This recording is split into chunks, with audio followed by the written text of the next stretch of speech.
You are listening to I Am Refocused Radio with your host, Shamaya Reed. This show is designed to inspire you to live your purpose and regain your focus. And now, here's your host, Shamaya Reed.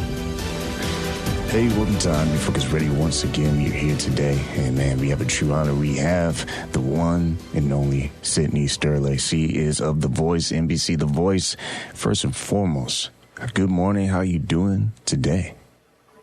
I'm great. How are you? I'm doing awesome. I know you are excited. I know your friends and family are already proud of you.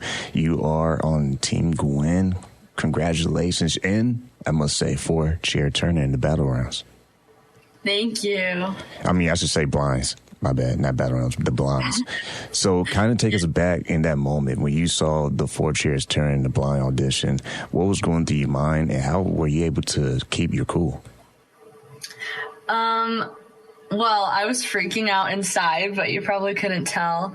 I think one thing that kept my cool was realizing that if I started freaking out, it was going to be on TV, and I wanted to get through the whole song before I started freaking out, and then I started crying when it was over.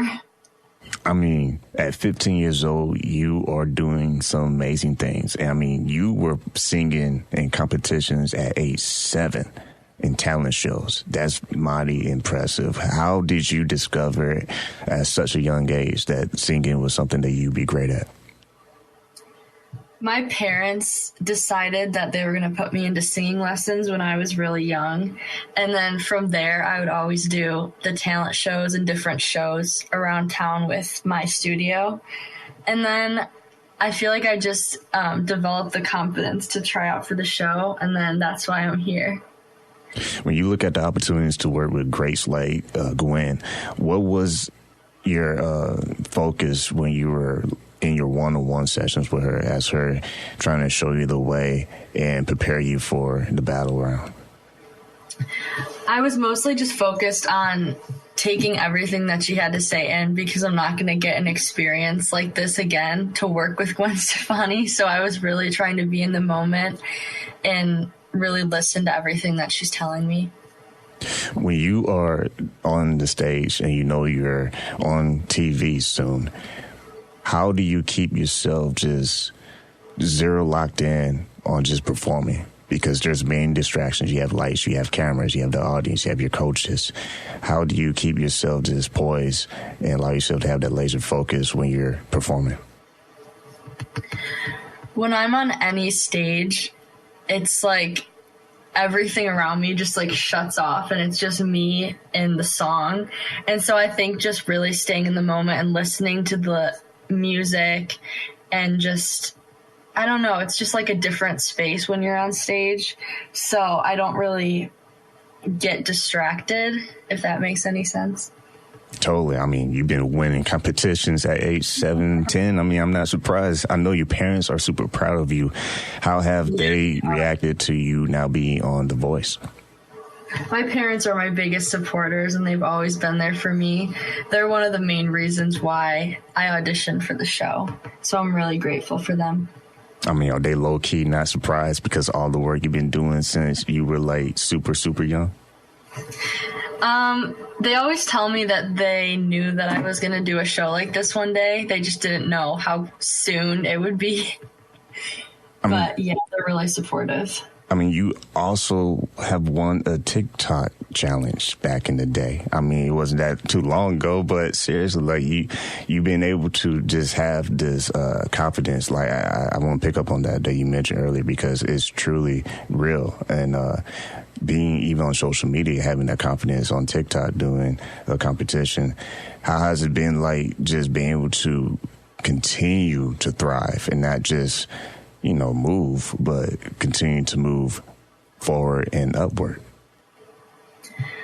Yeah, I always think about that, like how I'm gonna like continue to grow after this moment, because like this is the biggest thing that's ever happened in my life.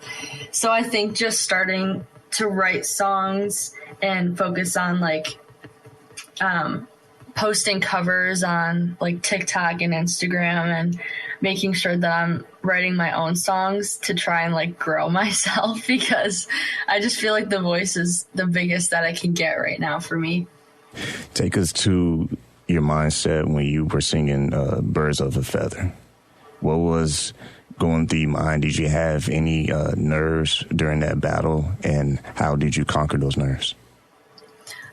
I was so much more nervous for the battles than I was for the blinds. I think it was just something about like singing with someone else, and then they're all staring at you and knowing that Gwen's going to pick a winner. It was just all these nerves. So I definitely think I looked nervous, like watching myself back compared to the blinds, but I did the best that I could. When you look at how many interviews you're going to be doing in your future, and you're already doing it and killing it at 15, I mean, you sound like a veteran doing these interviews. Who coached you? That's what I want to know. Who coached you for the interviews? You're killing it.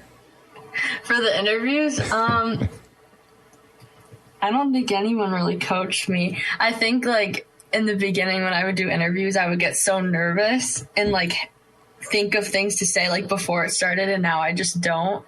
And I just join, and whatever questions you have, I just speak from whatever I'm feeling like saying, and I feel like that's working out better for me.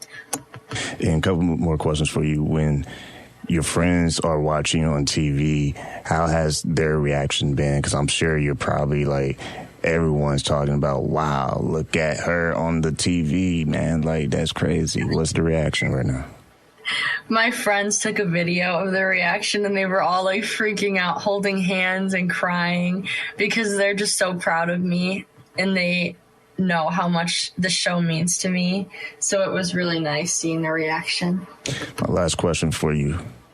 Being able to hold on to this success can be heavy, and if you don't carry it the right way, it can crush you. Having good head on your shoulders and just confidence level you have, but also humbleness. You have this humbleness about you. How are you going to stay on track with your coaches as you continue to shock everybody how great you are?